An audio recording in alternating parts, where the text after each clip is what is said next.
What's going on, guys? I hope you're doing well. If you want to transform the way your garage looks, you might want to check out these LED honeycomb style ceiling lights. I could not be happier with how they turned out and to see the improvement of lighting in my garage. These plug and play tube lights output a whopping 60,000 lumens with a color temperature of 6,500 kelvins that translate into a natural looking white light that works great for the garage, a shop, or even your basement. These lights are also waterproof and suitable to work in a wet environment. My name is Evan, and if you're new here, welcome.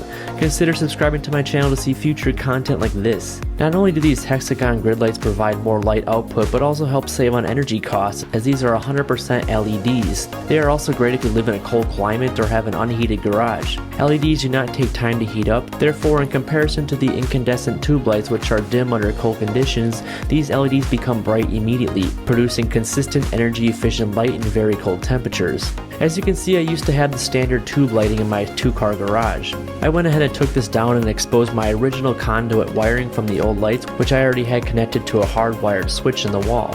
When first opening up the box, you'll notice some zip ties if you were to install this on a wooden or a wired ceiling structure. In this case, I'll be drilling these directly to the ceiling and will not need them. The kit comes with all the lights needed to form the entire honeycomb light fixture, as they all connect to one another to form a hexagon. These connector points will be drilled into the ceiling through this small hole on each side. Each connector has these drill holes equipped. Finally, you will notice 3 power cords that will connect on both ends of the honeycomb lighting, and also one for the rectangular light piece. You can see from this diagram where the power cords need to be connected. And also note, you must follow this power source locations. Plugging in 2 power cords on the same side of the hex lighting may cause a short and burn out the entire set. 2 power sources must be connected on the opposite sides of the light kit, and also one on the rectangular section around the hex lights. So in total, 3 120 volt plugs for each light kit. Installing one kit will work with a 15 amp breaker, however installing 2 kits will require a 20 amp breaker. Now, I'm not a certified electrician, and if you do not feel comfortable installing these yourself, a professional is always recommended, especially when handling electricity. Now, because the power cords are short, you will need to purchase some additional wiring and also some screws to drill these into the ceiling. I'll post links below this video should you need them. I also had to get these wire splicing connectors to split my 15 amp wire 3 ways, as we need 3 individual power sources for this light kit as I mentioned earlier. Looking at the instructions, it's all pretty straightforward. If you've ever played with Connects when you were a child, this follows a very similar process. Just follow the image on the instruction manual on which connectors to place where, as they all snap right into place.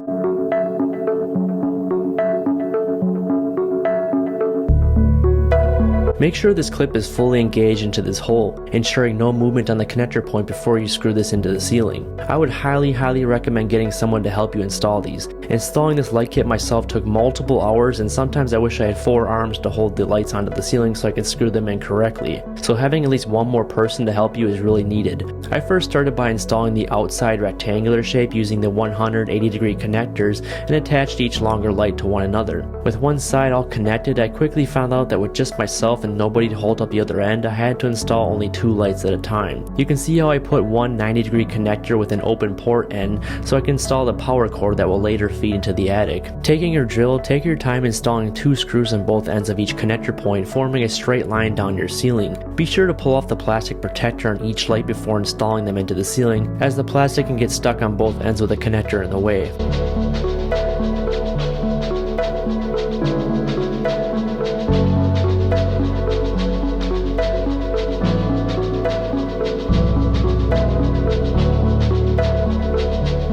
Once we reach one end, simply add your 90 degree connector to install 2 lights down the short end of the rectangle. At this point in time, I'm only installing 1 light at a time to prevent any damage to the hanging lights. Keep repeating the process until you have formed the first shape of your light kit.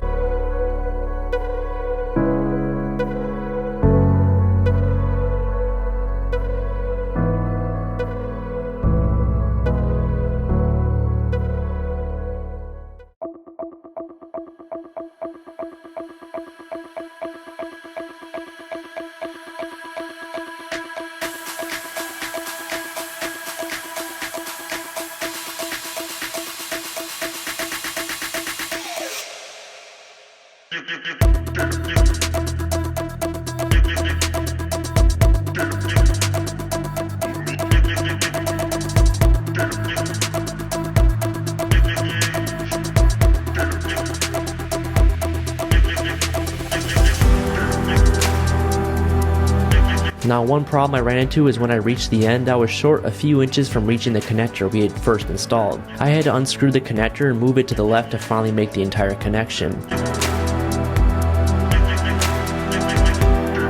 But this, however, caused my rectangle to be out of shape and crooked. I had to go back and remove the screws on the end of the light set to straighten out the top section of the rectangle again. After I fix this issue, you can see I'll have to patch some holes with some drywall putty and repair the part of the ceiling. Just to make sure this rectangular light section works, I went ahead and hardwired my lights into the original ceiling light using my wire clamp connector and the additional wire I'd purchased from Amazon. Again, if you're not certain about electricity, you don't have to do this yourself. Hire a professional electrician.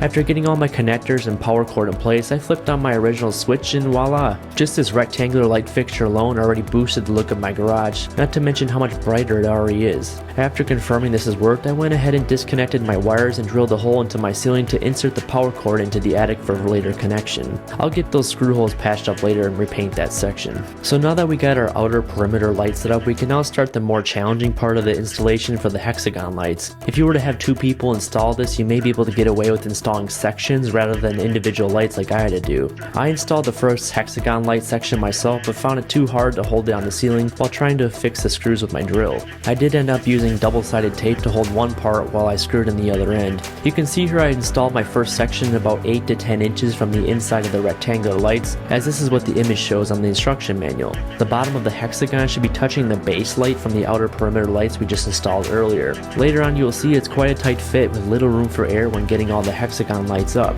Now moving on with the time lapse of this video, you'll see I just resorted to installing only one light at a time to create a honeycomb formation. Before installing the light, again make sure the plastic wrap is peeled off and that the light is fully connected to the clear connector piece before you screw it to the ceiling. You should hear each light clip into place. I also made the mistake of using the wrong connector piece and I found it quite difficult to remove it from the light fixture. Please make sure you have the right connector before attaching it to the rest of the light structure. Another mistake I want you to be aware of is where to start placing the lights so the connection process will be easier once you reach the end. You saw I started on one end with about 4 Hexagon formations, however you can see right here I just randomly started to install lights on the other side of the rectangular formation. When working my way towards the middle, I found it very hard to connect all the lights to one another. You can see here when I tried to connect this light that it overhung the connector and I already had screwed in the lights around it. I had to end up taking some screws out of the lights and pull some of them downward to make the final connections. I have one more light kit to install in the rear of the garage and I'm currently going to start from one end and work my way to the other. In my opinion, do not just randomly install these lights starting on opposite ends and meet in the middle to connect them. It just won't work out.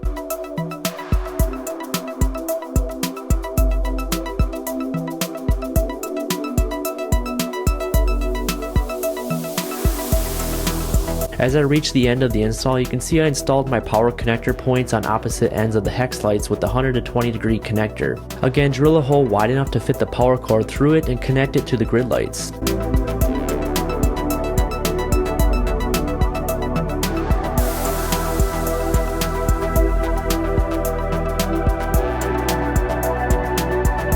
Once you have all 3 of your power cords connected to the honeycomb lights, it's just a matter of wiring them all together. I'm not going to get too in depth with the wiring process, but as you saw, I'm just going to use my original conduit wire and my electrical wire splicers to branch the power cord into 3 separate terminals. I had to climb into the attic to connect all of them, which can take some time. Again, hire a professional if you're not comfortable doing this. If you are to tackle this job yourself, I cannot stress enough the importance of connecting the right terminals with one another. From the instruction manual, the red wire goes with your live wire, the blue wire goes with your neutral, and then the yellow goes with the ground. You must distinguish between your live and neutral wires by testing them. Reversing them can burn out the entire set. So in total, installing and wiring up this kit myself took about 5 hours. I would again recommend 2 people installing this to help you expedite the process. Flipping that light switch in the end made it all worth it though. This lighting has completely transformed the way my garage looks, and I still have one more kit in the back to install yet. I work in my garage pretty often with this YouTube channel and other household projects, and now I can actually see everything, and I mean everything. The time I spent installing this had really paid off, and I could not be happier with how they turned out. Now, what do you guys think? Let me know in the comments below. I'll have links below this video showing you everything I used to install this myself, and as always, if you have any questions, be sure to let me know in the comments and I'd be happy to get back to you. Until the next video, stay safe, and I'll catch you on the next one.